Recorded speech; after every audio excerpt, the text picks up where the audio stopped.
they all came together in a KK Ku Klux Klan type of clandestine meeting, and they decided, allegedly, I believe, that they were going to embarrass, humiliate, and sabotage both Deion Sanders and his son, Shedeur Sanders, on draft. Young kid, privileged to be raised by a father who's universally recognized one of the greatest athletes the world has ever seen, and a champion, by the way. He's still black. We don't like his brashness. We don't like his absence of humility. Put me on the cross. Please take my kids off. I got this. I will take it for them. I'm dead serious. Well, a number of things happened. The number one thing that didn't happen was there was not a collusion message with the NFL owners. Okay, what? Okay, a lot of people think that. Absence of humility. We got to teach him a lesson because we got to make sure he understands under all circumstances, we still run this. We're the bosses. And we can put our foot on your neck any damn time we want to. And because of his swag and his bravado or whatever, y'all gonna turn against him. How about y'all should have drafted Shedeur Sanders earlier because of that alone? I'm not talking about at the expense of his skill. I know he's got to have skill. That's not what I mean. I'm saying rather than look at all of those things as a negative, how about looking at it as a positive? You got a primetime Deion Sanders. His son is going to be motivated to perform at a higher level. He is all about performing at a higher level. He would be in his son's ear, imploring him to listen to his coaches, imploring him to play better, imploring him to be dedicated and focused and on point. Did you ever think about that? Of course not. Because, ladies and gentlemen, as times change, they remain the same. Young kid, privileged to be raised by a father who's universally recognized one of the greatest athletes the world has ever seen, and a champion, by the way. He's still black. We don't like his brashness. We don't like his absence of humility. We got to teach him a lesson because we got to make sure he understands under all circumstances, we still run this. We're the bosses. And we can put our foot on your neck any damn time we want to.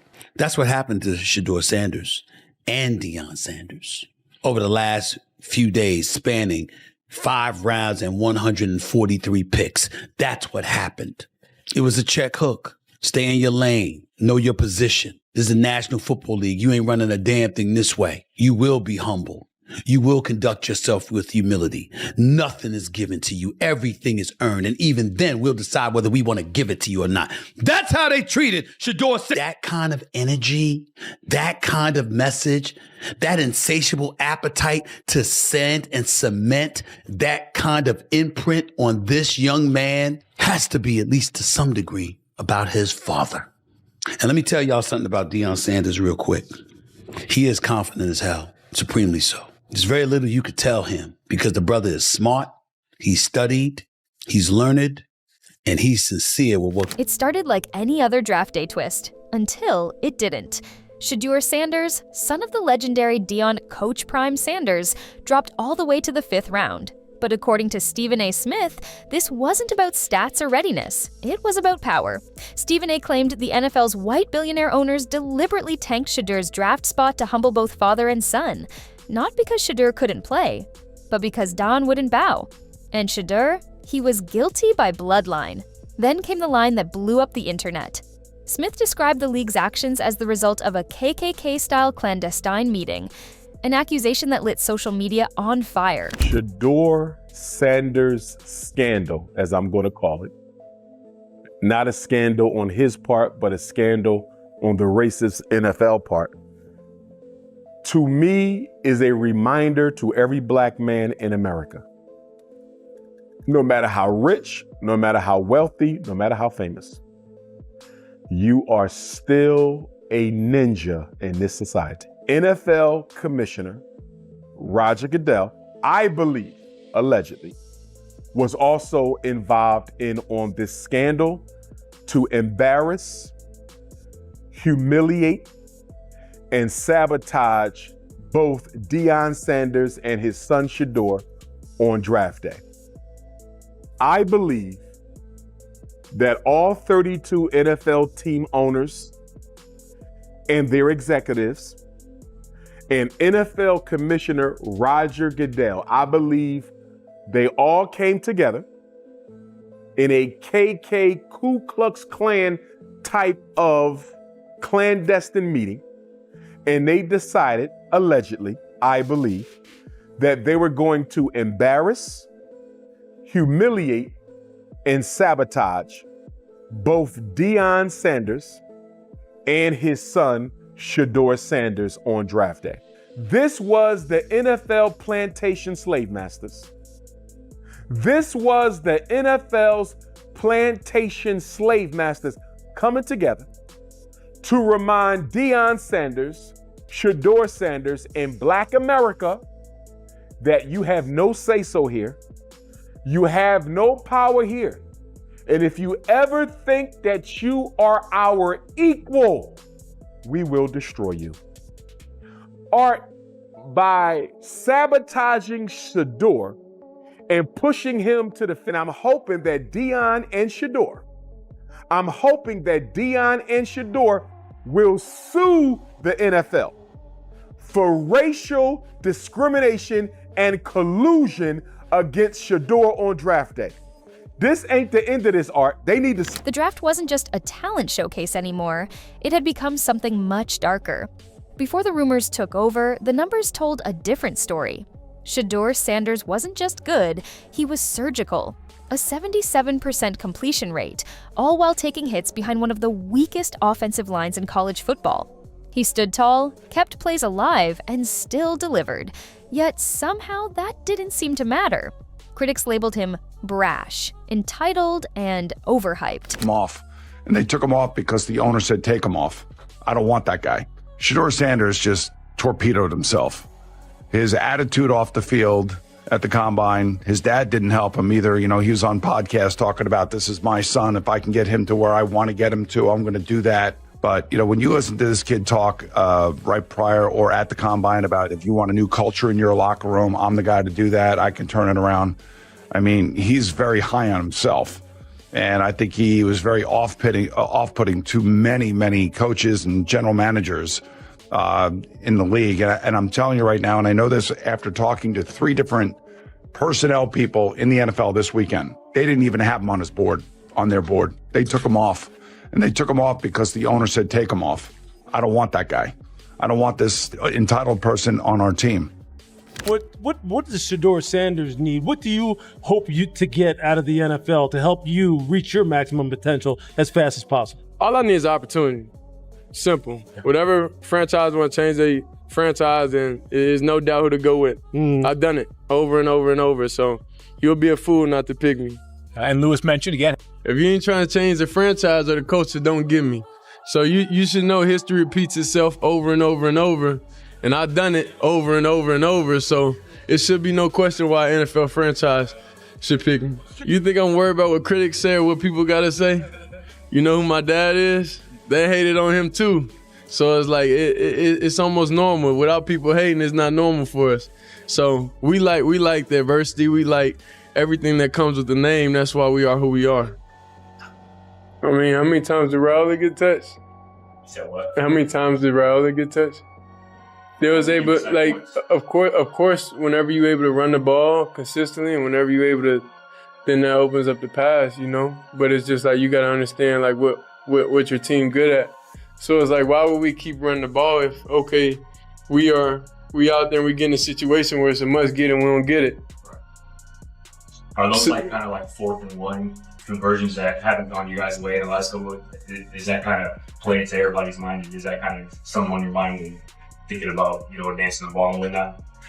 Nah, I'd rather, if we're going to go down, I'd rather go down swinging. Until day 3. I spoke last night with one general manager who is considering taking Shedeur Sanders today. He pointed back all the way to March 2024 and something that Shedeur's father, Deion Sanders, said on a podcast talking about both Shedeur and Travis Hunter, saying that if they are drafted by a team that they don't want to go to, he's going to step in and pull an Eli, meaning force those players to not actually go to that team and try to get them traded.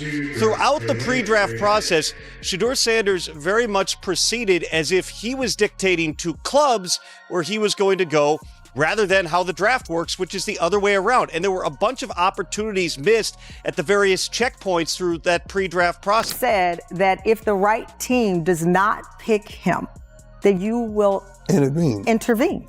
That's my son. It's not like who I would like for him to play for. It's a couple teams that I won't allow him to play for. It's almost like you got a child that's going into an occupation that you already dominated in. Like, come on. And you don't think I'm not gonna sit there like a navigational system and tell him, take a right there, take a left right there, take a, not that, not that, oh, no. Like, that's who I'm called to do. That's my son. I'm not gonna let my son get down in no foolishness. But you and I both know these coaches, these owners, right? You've been in the rooms. Right. The owners, billionaire owners, yes, will often say, well, this is a young man who should be making his own decisions. He's got this helicopter dad. But where was that energy for less productive quarterbacks with worse efficiency? If this was just about football, his numbers would have spoken for themselves. But apparently, stats weren't the language the league was listening to. Stephen A. lit the match, but Dr. Umar Johnson poured gasoline on it. He didn't just suggest bias, he called it a full-on conspiracy. According to him, this wasn't a draft decision. It was a quiet, calculated takedown of two confident black men who refused to play by the NFL's script. Dr. Umar claimed all 32 owners, along with Commissioner Roger Goodell, were in on it, not through official memos, but through silence and unspoken agreement. A system designed to send a clear message: know your place, or we'll put you there. To him, this wasn't just disrespect. It was punishment disguised as business as usual. Then came Jamal Bowman, a former congressman who wasn't afraid to call out the double standards. He pointed to Shedeur's style: flashy chains, confident talk, unapologetic swagger, and asked a simple question: why does that bother people so much? He reminded everyone how Eli Manning once refused to play for San Diego without backlash. Joe Burrow showed similar confidence and got praised for being cool under pressure. But when Shedeur does it, it's arrogant. Bowman didn't hold back. He said the issue wasn't behavior, it was who was doing the behaving. And that double standard, he argued, runs deep in the league's DNA. Not everyone's buying the conspiracy. Some insiders say Shedeur's slide had nothing to do with race, and everything to do with choices. He skipped the NFL Combine, he missed the Shrine Bowl, and during interviews, word got out that teams weren't impressed. Then there was Dion. Publicly saying he wouldn't let his son play for certain teams didn't exactly scream team first. To critics, it came off as arrogant and entitled. Guys like Chris Carter and Boomer Esiason didn't sugarcoat it. They said Shedeur wasn't sabotaged. He just made himself hard to draft. Behind the scenes, NFL insiders painted a colder, more calculated picture. Todd McShay reported that several teams pulled Shedeur off their draft boards entirely. Not because he lacked talent, but because the optics were bad and the drama was worse. Agent Lee Steinberg echoed that sentiment. Teams saw the Dion connection as a red flag. Too much noise, too many headlines, not enough humility. Even former ESPN president John Skipper weighed in, saying Shedeur wasn't viewed as a first-round guy, and that the baggage was part of the package. In the war rooms, the buzz wasn't about Shedeur's arm. It was about the spotlight that followed him, and whether any franchise wanted to deal with it. After all the noise, Shedeur didn't stay quiet. He threw a post-draft party, red carpet, stacks of cash, cameras rolling, and the internet lit up again. To his supporters, it was confidence, a message that he wouldn't let the league define his worth. But to his critics, it looked tone-deaf. Fifth-round pick, yet celebrating like he just went number 1, they said it proved everything they feared: ego over humility. The party lasted more than a moment. It turned into a symbol. Depending on who you asked, it was either a flex of self-worth or the exact attitude that pushed teams away. When you pull back, this story stops being just about Shedeur Sanders. It becomes a mirror, reflecting how the NFL handles confidence, culture, and control. Because if a white quarterback shows swagger, it's leadership. But when Shedeur does it, it's labeled a problem. Was this a racially motivated takedown? Or was it a messy mix of bad timing, PR missteps, and league politics? That depends on who you ask. But one thing's clear, the NFL still struggles with players who refuse to shrink themselves to fit in. This wasn't just about football. It was about what happens when power gets uncomfortable with pride. So now the question on you: was this a calculated takedown or just a series of bad decisions? Drop your thoughts in the comments because this conversation isn't over. If you want more deep dives like this, where we go beyond the headlines, make sure to hit that like button, subscribe, and turn on notifications, because next time, we're digging into another story the mainstream won't touch.